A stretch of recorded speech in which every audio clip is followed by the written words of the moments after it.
Դերասանուհի Էլեն Սաֆարյանն իր սոցիալական հարթակներում սկսել է սիրելիի հետ հաճախ հրապարակումներ անել։ Նրա նոր սթորի բաժնի հրապարակումն ուղեկցվում է рэփեր Միշոյի «Մինչև դրախտ դու ես» երգով։ Նշենք, որ Էլենի սիրելիի անունը Էրիկ Թավադյան է։ Սպասենք զույգի հարաբերություններում նոր թարմացումների և անկեղծ հրապարակումների։ Star News-ը սիրով կլուսաբանի դրանք ձեզ համար։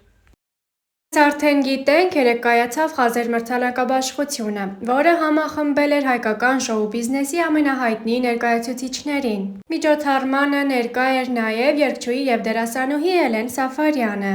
Էլենն իր սոցիալական էջում հրապարակում է արել կարմիր գորգից, ցույց տալով իր ներկայությունը կարևոր միջոցառմանը։ Հատկանշական է, որ հրապարակված կադրերից երևում է, նա այս անգամ միայնակ չէ, դերասանուհին ներկայացել է սիրելիի հետ։ Հիշեցնենք, որ Էլեն Սաֆարյանը երկար ժամանակ չէր բացահայտում իր անձնական կյանքի մանրամասները, պահելով ինտրիգը հետևորդների շրջանում։ Սակայն դատելով վերջին հրապարակումից կարելի է ենթադրել, որ նա այլևս չի թաքցնում իր հարաբերությունները։ Դիտեք Star News-ի կողմից առանձնացրած հոլովակն առանց մեկնաբանության։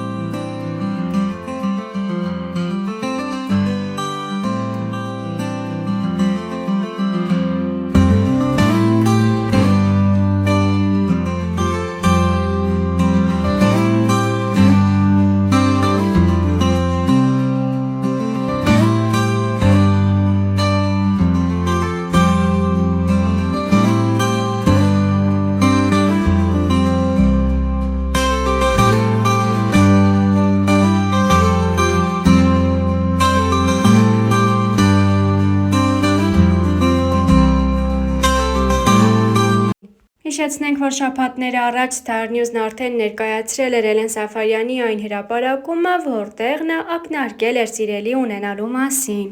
Էլենը շքեղ ծաղկեփնջով հոլովակ է հրապարակել։ Գիծ գրել՝ նա գիտի ինչպես հաճոյանալ։ Հրապարակումը հետևորդների շրջանում մեծ արձագանքի է արժանացել։ Մնում է սպասել, որ Էլենն առաջիկայում ավելի անկեղծ հրապարակումներով կպատմի իր անձնական կյանքի մասին։ Մալիա Հովհաննիսյանի Life Room հաղորդաշարի սեր շարքում հյուրընկալվել էին երգիչ Արսեն Սաֆարյանն ու դուստրը, արդեն դերասանուհի Էլեն Սաֆարյանը։ Star News-ը հետևեց հաղորդմանն առանձնացնելով հետաքրքիր մասեր։ Հաղորդման սկզբում Արսեն Սաֆարյանը պատմեց զավեշտալի մի դեպք։ Արդեն երևի թե 2 տարի է, որ Էլենը նկարահանվում է տարբեր ֆիլմերում։ Վերջերս Միացյալ Նահանգներում հանկարծ լսեցի «Վայ բարև ձեզ»։ Մտածեցի՝ դե սովորականի նման ինձ ճանաչել են։ Հավաքվեցին մի քանի տատիկներ, ովքեր նայել էին և նայում էին Էլենի մասնակցությամբ ֆիլմը։ Ես հպարտությամբ լսում էի իրենց կարծիքները։ 5 րոպե խոսելուց կոմպլիմենտներից հետո վերջում մի կին պտտվեց, ասեց՝ հա, իմիջիայլոց դուք էլ եք լավ երգում։ Ինչքան գնում է, Արսեն Սաֆարյանը դառնում է Էլեն Սաֆարյանի պապան։ Խոսք եղավ հայր ու աղջիկ հարաբերությունների, կոնֆլիկտների և քննարկվող թեմաների մասին։ Արսեն Սաֆարյանն ասաց. տարբեր թեմաների մասին խոսում ենք։ Աղջիկդ երբ մեծանում է, կան թեմաներ, որոնք համ ուզում ես խոսել, համ մեջդ պապայի կռիվ է սկսվում։ Դու անհանգստանում ես իրա համար։ Էլեն Սաֆարյանը ևս խոսեց թեմայի շուրջ։ Պապան շատ լավ ընկեր է ինձ համար։ Երբ էմոցիոնալ եմ լինում, այդ պահերին միանգամից գնում եմ պապայի մոտ։ Լավ խորհուրդներ է տալիս։ Պապայից թաքցնել չի լինի և պետք էլ չի։ Շատ հաճախ խիստ ընտանիքներում մեծացած երեխաները որպես արդեն ծնող դառնում են ընկերներ իրենց երեխաների համար։ Արսեն Սաֆարյանն այս մասին. ամեն դեպքում լրիվ ընկեր չի լինում դառնալ։ Ընկերական հարաբերություններ լինում են սակայն։ Ես կարծում եմ, որ պետք է ամենալավը, ամենաջերմը, ամենաբարին տաս։ Երբեմն ինձ այն մտքի վրա եմ բռնում, որ այ հայրս սենց է արել, բայց ես տենց չանեմ։ Շատ հարցերում էլ ասում եմ հայրս ճիշտ է եղել։ Հայրս շատ խիստ մարդ ա եղել, կարգ ու կանոնով եմ մեծացել։ Մենք Էլենին չէինք սպասում, տղա էինք սպասում։ Հիվանդանոցում ինձ 2 անգամ շատ վստահ ասել էին տղա եք ունենալու։ Ծնվեց, ասեցին շնորհավորում ենք, դուք գեղեցիկ աղջնակ եք ունեցել։ Ես ասում եմ ինչ։ Կարծրատիպ չկար, ուղղակի իրենք էին այդպես ասել։ Էլենը եկավ եւ շատ անսովոր էր, վախենում էի գրկեի։ Երբ տատիկները կինս հանձնվում էին, չէր քնում, հենց լսում էր ձայնս, երգում էի ականջի տակ, քնում էր։ Էլենը առաջին անգամ զարմացել ու հուզվել էր, երբ իմ վրա հարձակվել էին։ Էլեն Սաֆարյանը պատմեց երկրպագուների հանդիպման դեպքի մասին։ Դա իմ մանկական տրավման է, ես մինչև հիմա հիշում եմ։ Մի ամբոխ հարձակվեց մեր մեքենայի վրա։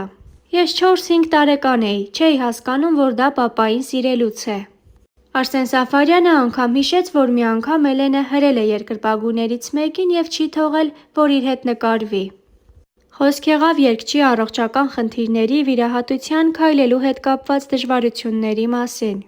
Մեծ հոգատարության մեջ էի բոլորի կողմից։ Նեղվում էի և մտքերը երբեմն տանում էին, բայց շուտ հետ էի բերում բացասական մտքերից։ Շատ էի տեսնում, որ տանը անտրամադիր են, բայց փառք Աստծո, անցանք։ Այդ ժամանակահատվածում ինձ շատ օգնեց կիթառներով ծրագիրը, նստած էի։ Լինում էին օրեր, որ սրսկվում, ցավազրկվում, նոր էի գնում համերգի, որպեսզի կարողանամ առանց փայտի գամ բարձրանամ, նստեմ։ Չէի սիրում այդ ժամանակ տեղ գնալ, որ ինձ խղճալու հայացքներով էին նայում։ Մի կողմից զուսպ եմ եղել, բայց մյուս կողմից արցունքներն աչքերիցս հոսում էին։ 4 օր չէի քնել, ջուրը տալիս էին, ձեռքիցս ընկնում էր, այդքան թուլացել էի։ Նշենք նաև, որ վերջերս Արսեն Սաֆարյանը հյուր էր նաև կյանքի ուղիներով հաղորդմանը։ Նա հաղորդման շրջանակներում խոսել էր մանկությունից։ Ծնվել եմ 6 կիլոգրամ և այդ հիվանդանոցի ռեկորդն եմ համարվել։ Շատ ուշ եմ քայլել, որովհետև ծանր եմ եղել։ Ուշ եմ խոսել, բայց հետո սկսել եմ երգել։ Ես նույնիսկ հոտերն եմ հիշում, մանկության համերն եմ հիշում։ Տատիս գոգնոցն եմ հիշում, որ միշտ ջեմով կոնֆետ էր լինում գրպանում։ Մենք սիրում էինք մեր բաբոյի կոնֆետները։ Տեղափոխվեցինք Հրազդան, պարտեզ ընդունվեցի, սիրահարվեցի։ Մի աղջիկ կար, Ալվինա էր անունը, սիրում էի իրեն։ Հրաշք մանկություն էր, որովհետև հեռախոսների, լապթոփների մեջ չէինք։ Իրական շփվում էինք, նեղվում էինք, նեղացնում էինք, ներողություն էինք խնդրում, իրական էր ամեն ինչ։ Առաջին դասարանում խնդրեցի մայրս տարավ Պիոներ պալատ նկարչության։ 1 տարի հետո գնացի ֆուտբոլի։ Առաջին երգի գործիքավորման համար $30 ուզեցին։ Այն ժամանակ ինձ $30 որտեղից պիտի լիներ։ Որոշեցի, որ կգնամ, կաշխատեմ, կհավաքեմ և այլն։ Դասընկերուհուս մոտ գումար կար, իրեն օծանելիքի գումար էին տվել։ Ասեց սա վերցրու, ոչ մեկ չի իմանա։ Ասեցի միայն վերադարձնելու պայմանով։ Ընդունվեցի աշխատանքի և 2000 դրամ էի աշխատում։ Մեկը աջ գրպանինս, մյուսը ձախ, այո երգի մրցույթին։ Հերթական 267-րդն էի, չէր էլ նայում մասնակիցների վրա, միայն լսում էր։ Երբ վատ էր լինում, դադարեցնում էր։ Վերջին օրն էի հերթագրվել, բարձրացա բեմ և սկսեցի երգել։ Աչքիս տակով նայում էի, մտածում երբ է ասելու ստոպ։ Տեսնեմ չի ասում, բայց չի էլ նայում, երբ երգեցի երգի «Բայց դու չես գալիս» մասը, նայեց վրաս, վախեցած միկրոֆոնն իջեցրեցի։ Ասեց չէ, երգի։ Ես ամբողջ երգը երգեցի։ Երգը վերջացավ և մրցակիցներիցս սկսեցին ծափահարել։